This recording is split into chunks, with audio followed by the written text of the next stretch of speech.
बहुत समय पहले की बात है। एक छोटे से गांव में रामू नाम का एक गरीब लकड़हारा रहता था। रामू बहुत मेहनती और ईमानदार इंसान था। वह रोज सुबह अपने पुराने कुल्हाड़ी को लेकर जंगल जाता और लकड़ी काटकर अपने परिवार के लिए रोटी कमाता। एक दिन जब रामू रोज की तरह जंगल में लकड़ी काट रहा था, तभी अचानक उसकी पकड़ से कुल्हाड़ी छूट गई और पास ही बहती नदी में गिर गई।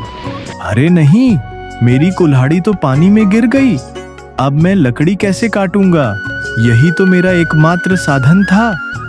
रामू बहुत परेशान हो गया। वह नदी के किनारे बैठकर रोने लगा। उसी समय नदी से एक चमकदार रोशनी निकली और एक सुंदर जल परी प्रकट हुई। हे रामू, घबराओ मत, मैं तुम्हारी मदद करूंगी। क्या यह सोने की कुल्हाड़ी तुम्हारी है?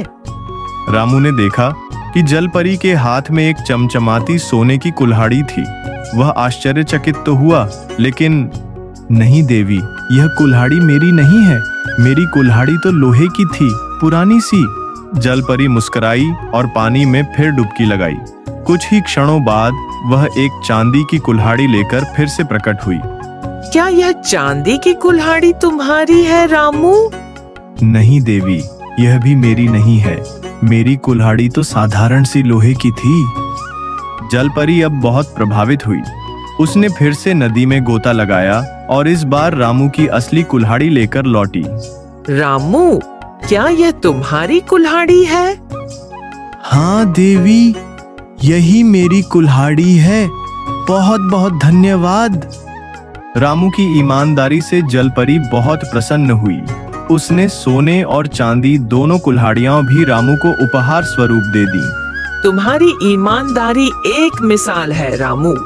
इनाम में ये तीनों कुल्हाड़ियां तुम्हारी हुई। आपका बहुत बहुत धन्यवाद देवी।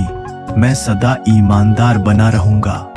रामू अब और भी मेहनत से काम करने लगा।